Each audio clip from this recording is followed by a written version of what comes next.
નસવાડીમાં આમ આદમી પાર્ટીની સભા રદ અને ભાજપના સ્નેહ મિલનથી રાજકીય જંગ જામ્યો। છોટાઉદેપુર જિલ્લાના નસવાડી ખાતે એપીએમસીમાં આમ આદમી પાર્ટીએ સભાની તારીખ જાહેરાત કરતા જ ભાજપે તે જ દિવસે સ્નેહ મિલનનો કાર્યક્રમ રાખતા આમ આદમી પાર્ટી દ્વારા સભા રદ કરવામાં આવી। હવે આમ આદમી પાર્ટી કવાંટ તાલુકાના આથાડુંગરી ખાતે સભા યોજશે। ચૈતર વસાવાનો પગ પેસરો નસવાડી તાલુકામાં ન થાય તે માટે ભાજપ પ્રયાસ કરી રહી છે। આમ આદમી પાર્ટી દ્વારા નસવાડી એપીએમસીમાં તારીખ 8 નવેમ્બરના રોજ ડેડિયાપાડાના ધારાસભ્ય ચૈતર વસાવાની સભા રાખવામાં આવી હતી।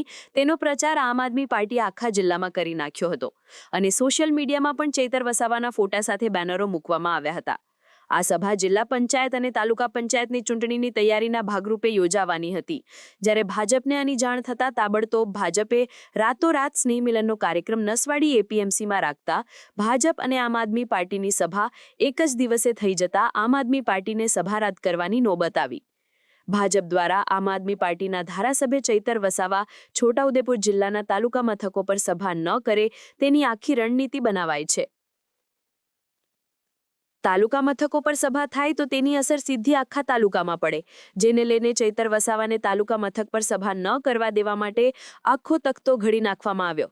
જ્યારે છોટાઉદેપુર જિલ્લામાં એક પછી એક સભાઓ આમ આદમી પાર્ટી દ્વારા કરવામાં આવે છે અને ભાજપના નેતાઓને આમ આદમી પાર્ટીમાં જોડવામાં આવે છે, ત્યારે સત્તાધારી પાર્ટી ભાજપના ધારાસભ્યો અને જિલ્લા પ્રમુખ મેદાને પડીને આમ આદમી પાર્ટીને ઘેરવાનો તખ્તો બનાવી દીધો છે। હાલ તો બંને પાર્ટીઓ એકબીજાને પછાડવા માટે મેદાને પડી છે। આમ આદમી પાર્ટીની સભા નસવાડી ખાતેથી રદ કરીને હવે કવાંટ તાલુકાના આથાડુંગરી ગામે લઈ જવામાં આવી છે। નસવાડી તાલુકામાં સભાની જાહેરાત આમ આદમી પાર્ટીએ કરી હતી અને તે સભા રદ કરવાની નોબત આવતા આમ આદમી પાર્ટીના નેતાઓ અને ભાજપ વચ્ચે હવે જંગ જામશે। સમાચારની અવનવી અપડેટ જોતા રહો નિખરતા ગુજરાત ન્યૂઝ સાથે। નિખરતા ગુજરાત ન્યૂઝને લાઇક, શેર, સબસ્ક્રાઇબ કરો અને બેલ આઇકન દબાવીને સમાચારની ઝડપી માહિતી મેળવો।